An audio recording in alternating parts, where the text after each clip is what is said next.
दोस्तों, क्या आप लोगों ने कभी सोचा है कि इंसानी दुनिया और समुद्र की दुनिया कितनी अलग हो सकती है? आपको क्या लगता है, क्या समुद्री दुनिया के लोग हम इंसान को पसंद करते होंगे? दोस्तों, ये कहानी एक ऐसे प्यार की है जिसने ना सिर्फ जुदाई देखी थी, बल्कि एक शहर को विनाशकारी तबाही से भी बचाया था। ये कहानी है समुद्र की गहराई में छिपा हुआ शहर अटलांटिस की। ये कहानी है एक जल परी और इंसान की। ये कहानी है दो दुनिया के मिलन की। ये कहानी है समुद्री वैज्ञानिक और खूबसूरत जल परी राजकुमारी की। तो चलिए चलते हैं गहरे पानी के उस सफर में जहाँ पर शुरू हुई एक अनोखी प्रेम कहानी।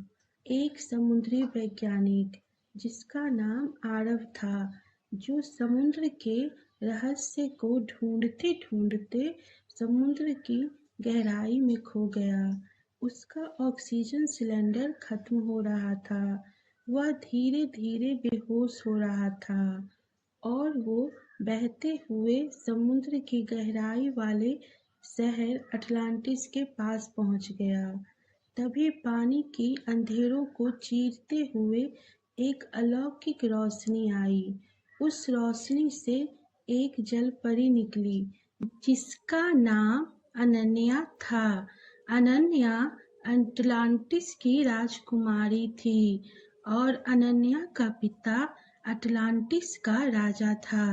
अनन्या ने आरव का हाथ थामा और उसे एक गुप्त जगह ले गई जहां सांस लेने के लिए हवा थी। जब आरव ने धीरे धीरे अपनी आंखें खोली, तब उसने देखा सामने एक परियों जैसी खूबसूरत जलपरी थी। दोनों ने एक दूसरे की आंखों में देखा और बिना कुछ कहे ही दोनों के दिल की धड़कनें तेज हो गईं। अनन्या और आरव दोनों को एक दूसरे से प्यार हो गया था। दोनों ने एक दूसरे को अपने अपने बारे में बताया। उसी बीच आरव वापस जमीन पर जाने की बात करने लगा। तभी अनन्या ने आरव को वापस जाने से रोक लिया और आरव को अटलांटिस के छिपे हुए हिस्से में सबसे छिपकर रहने के लिए कहा। हर रात जब पूरा शहर सो जाता, अनन्या सबसे छिपकर आरव से मिलने आती। आरव उसे जमीन की बातें बताता। वो कहता, जमीन पर सूरज की गुनगुनी धूप, बारिश की बूंदें और फूलों की खुशबू है। अनन्या बड़े ध्यान से उसकी बातें सुनती और मंद मंद मुस्कुराती। बदले में अनन्या भी उसे अटलांटिस की जादू और रहस्य दिखाती। उनका यह चोरी छिपे मिलना कब गहरी मोहब्बत में बदल गया, उन्हें पता ही नहीं चला। अनन्या ने धीरे धीरे आरव के कंधों पर सिर रखते हुए कहा, आरव, तुम्हारी दुनिया कितनी अलग है, पर तुम्हारे बिना अब मेरी यह दुनिया भी मुझे सूनी लगती है। तभी आरव ने कहा, मुझे भी। कुछ दिनों तक इन दोनों को ऐसे ही मिलना जुलना चलता रहा, लेकिन यह मोहब्बत इतना आसान नहीं था। जल्द ही राजा को पता चल गया कि उनकी इकलौती बेटी एक इंसानी दुनिया के लड़के से प्यार करती है। अटलांटिस के कानून के खिलाफ जाने के जुर्म में आरव को कैद कर लिया गया और राजा ने उसे मौत की सजा सुना दी। अनन्या ने रोते हुए अपने पिता के सामने घुटने टेक दिए और कहा, अगर इसका कसूर सिर्फ मुझसे प्यार करना है तो सजा मुझे भी मिलनी चाहिए। इसके बिना मेरी जिंदगी में सिर्फ अंधेरा रह जाएगा। राजा का दिल अपनी बेटी की आंसू देखकर पिघल तो गया, पर वह कानून के आगे मजबूर थे। राजा ने शर्त रखी, आरव की जान नहीं ली जाएगी, लेकिन आरव को जमीन पर लौटना होगा और अनन्या से दूर होना होगा। अनन्या ने आरव की जान बचाने के लिए राजा की शर्त मान ली। आरव ने अनन्या की ओर दुखी भरी नजरों से देखा और वापस लौटने लगा। अनन्या रोते हुए खड़ी होकर उसे तब तक देखी जब तक आर्यन उसकी नजरों से दूर नहीं हो गया। लेकिन सच्चा प्यार कभी हार नहीं मानता। आरव के जाने के बाद अनन्या अटलांटिस के राजपाट को संभालने से इनकार कर दिया। उसने अपनी राजगद्दी, अपनी शानो शौकत और यहाँ तक कि अपनी जलपरी की पहचान को भी त्याग दिया। अटलांटिस की प्राचीन जादू की मदद से उसने हमेशा के लिए इंसानी रूप ले लिया और आरव को ढूंढते हुए जमीनी दुनिया में चली आई। इधर रोज आरव समुद्र किनारे खड़ा होकर सूरज को ढलते हुए घंटों तक बैठकर देखता और उसके मन में एक ही इच्छा रहती कि बस एक बार वो फिर से अनन्या से मिल पाए। तभी उसे अनन्या पानी से निकलते हुए दिखी और वो चौंक गया। पहले तो उसे विश्वास नहीं हुआ। तभी अनन्या अपने 2 पैरों पर आरव के सामने खड़ी हो गई। आरव बहुत खुश हो गया। उसने अनन्या से उसकी पूंछ के बारे में पूछा। तभी अनन्या ने सारी बात बताई कि कैसे उसने अपनी जलपरी की पहचान का त्याग कर दिया। आरव उसे समुद्र के किनारे एक खूबसूरत लकड़ी के घर में ले गया। सुबह की खिली धूप में आरव और अनन्या बगीचे में लगे रंग बिरंगे फूल को पानी देते। आरव उसे हर छोटी चीज सिखाता, पैरों से जमीन पर चलना, आग पर खाना बनाना और इंसानी भावनाएं। दोनों समुद्र के किनारे एक छोटे से घर में शांति से रह रहे थे। अनन्या को सबसे ज्यादा पसंद थी सुबह की धूप को अपनी त्वचा पर महसूस करना और फूलों की खुशबू लेना। ये सब कुछ किसी खूबसूरत सपने जैसा चल रहा था।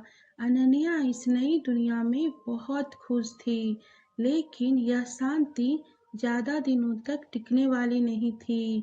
एक रात जब पूरा आसमान काले बादलों से घिर गया, अनन्या के गले में मौजूद वह पुराना लॉकेट जो कभी नीला चमकता था, अचानक वो लाल रंग में बदल गया।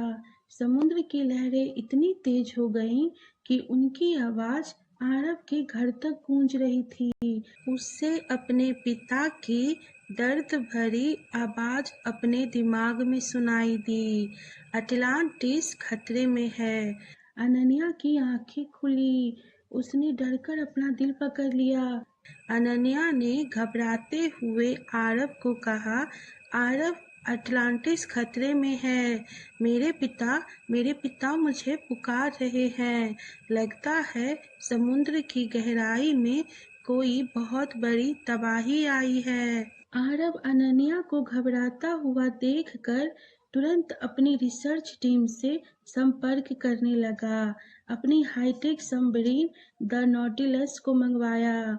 अनन्या भले ही वह जलपरी नहीं थी, लेकिन उसका दिल आज भी अटलांटिस के लिए धड़कता था। दोनों ने समुद्र की उस भयानक गहराई में उतरने का फैसला किया। जैसे जैसे वे नीचे जा रहे थे, उन्हें चारों तरफ सन्नाटा और बिखरी हुई समुद्री चट्टानें दिखाई दे रही थी।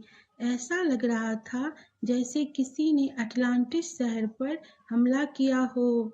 जब वो दोनों अटलांटिस पहुंचे, तब उन्हें पता चला कि समुद्र के सबसे निचले हिस्से और अंधेरे से क्रैकन के वंशज ने अटलांटिस का सुरक्षा कवच तोड़ दिया था और राजा को बंदी बना लिया था, ताकि वे अटलांटिस के जादुई क्रिस्टल को चुराकर पूरी धरती पर समुद्र का राज कायम कर सकें।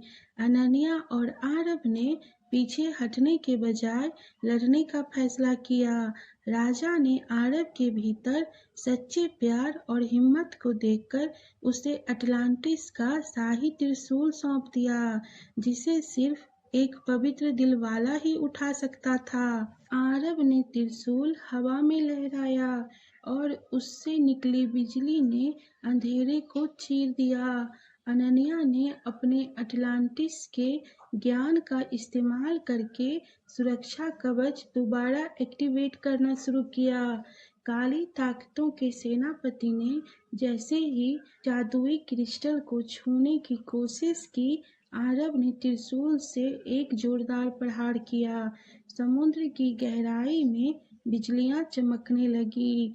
आरव कोई आम इंसान नहीं था, वह अटलांटिस के इतिहास का पहला ऐसा मानव था जिसे खुद शाही त्रिशूल ने चुना था। दूसरी तरफ अनन्या ने अपनी जान की परवाह न करते हुए अटलांटिस के मुख्य ऊर्जा केंद्र में अपना हाथ डाल दिया।